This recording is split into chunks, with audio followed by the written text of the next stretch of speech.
Assalamualaikum warahmatullahi wabarakatuh.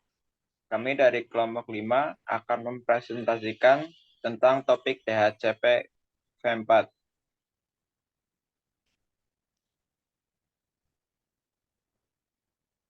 Kami beranggotakan yang pertama ada Deswa Ramadhani Naufal Hidayat, kemudian Novita Wahyuliana, dan saya sendiri Milhanuddin Makausar.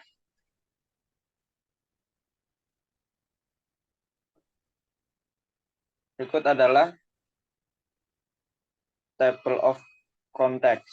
Yang pertama ada DHCP V4 konsep, lalu configure a Cisco iOS DHCP V4 server, dan configure a DHCP V4 client.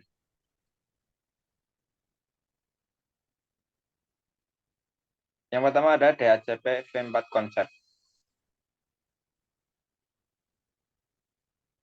Konsep DHCP V4, Dynamic Host Configuration Protocol V4 or DHCP V4, mengalokasikan alamat IPv4 dan konfigurasi jaringan secara dinamis.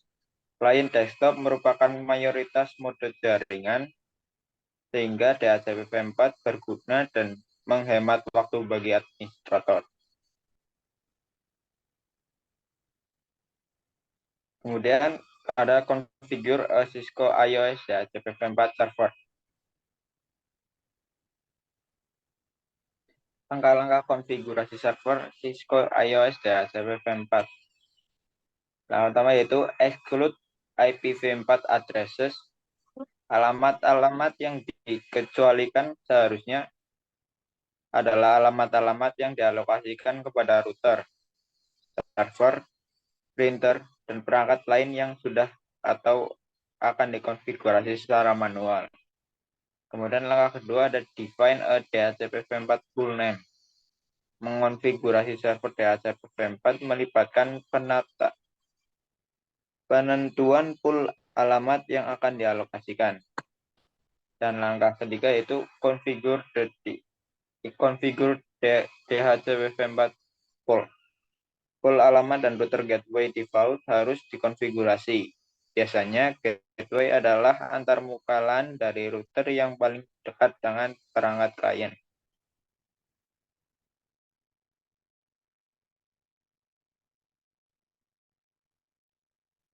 Selanjutnya ada sintak checker configure DHCP v4. Dalam aktivitas pengecekan sintak ini akan mengonfigurasi R1 untuk menjadi server DHCP v4 untuk jaringan 192.168.11.024. Next. Selanjutnya ada configure DHCP v4 client.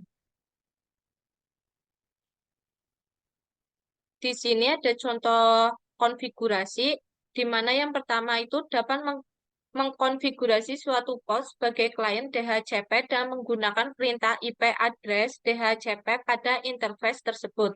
Dan yang kedua, dapat memeriksa apakah interface telah aktif alamat diberikan oleh server DHCP v4 dengan menggunakan perintah show IP interface. Oke, next. Selanjutnya ada home router. Di sini home router biasanya sudah diatur untuk menerima informasi pengalamatan IPv4 secara otomatis dari ISP. Hal ini bertujuan agar pelanggan dapat dengan mudah mengatur router dan terhubung ke internet. Kemudian ada demo. Untuk demo ini dilakukan di Cisco Packet Tracer dengan konfigurasi seperti ada DNS server, ada switch, ada router, dan klien-klien yang ada dua klien PC1 dan PC2. Untuk yang pertama, untuk mengonfigurasi pada router R2 yang terdapat di tengah. Konfigurasinya yaitu pertama untuk excluding address yang akan dikecualikan.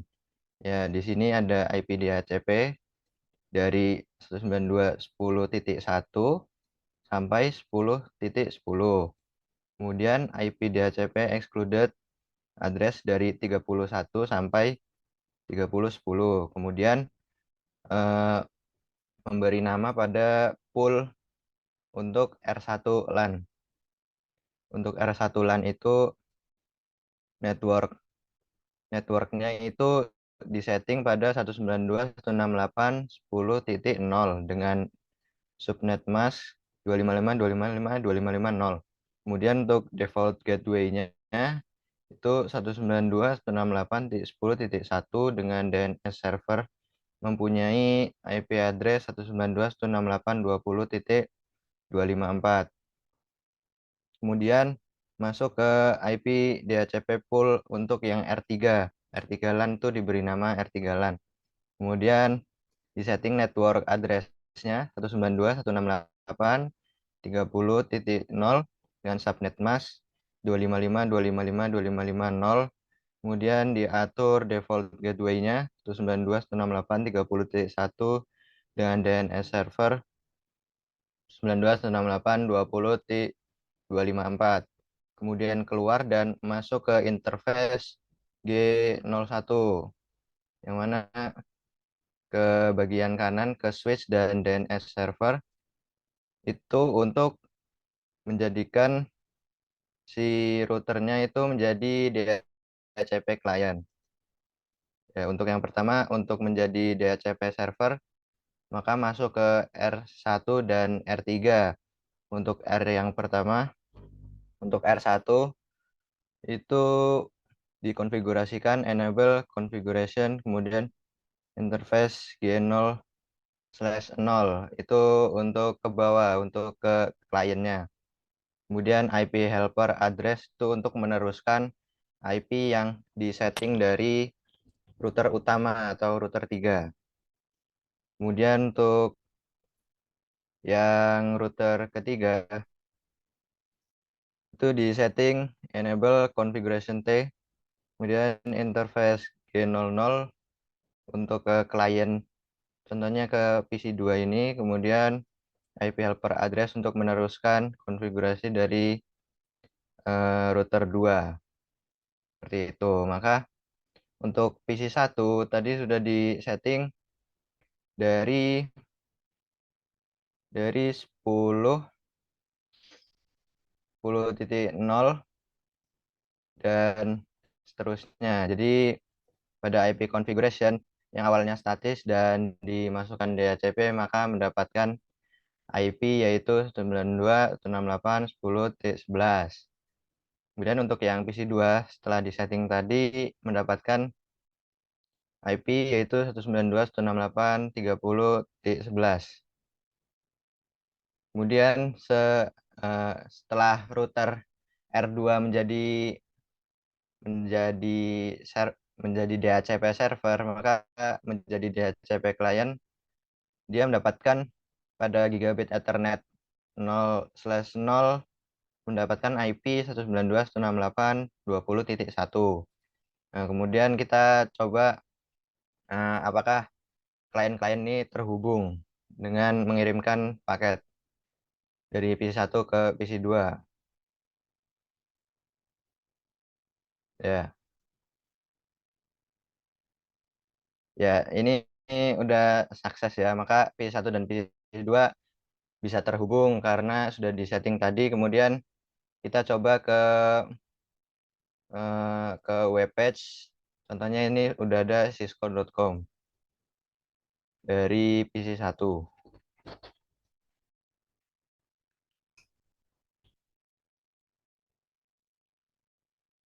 Ya, sudah terhubung. Jadi selain si PC ini dapat berhubungan antara klien yang lain dan